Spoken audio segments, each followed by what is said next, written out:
BNP খারাপ, আওয়ামী লীগ খারাপ, জামাত খারাপ, এগুলো আমি কোনোদিনের মধ্যে না আওয়ামী লীগের কথা কইছি একটু কথা। কোরআনের অবশ্যই হবে, কোরআনের কথা বলতে গেলে হবেই। আর জালেমগিরি করছে কব না, না যতগুলো না না কোরআনের প্রেক্ষাপটে চলবেই এসব কথা, রাজনীতির কোনো কথা বলি না আমি।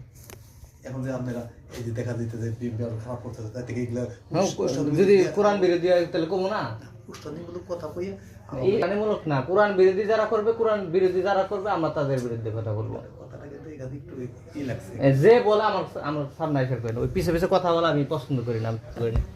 আমি কোনো গোলামি পছন্দ করি না।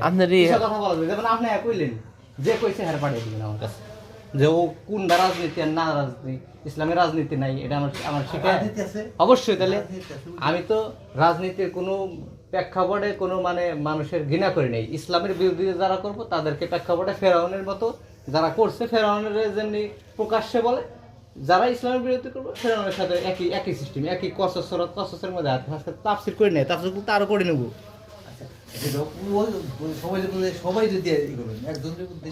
না এখন তো একজন রেই কইছে, হেই ইনি কি একজন রেই কইছে, সবাই রেই কইছে 15 বছর যেভাবে দেন আমি এটা ইন্টারনেটে সারা পৃথিবীর সবাই দেখে আসবো, এটা সবাই রেই কইছে, একজন রে তো নাই।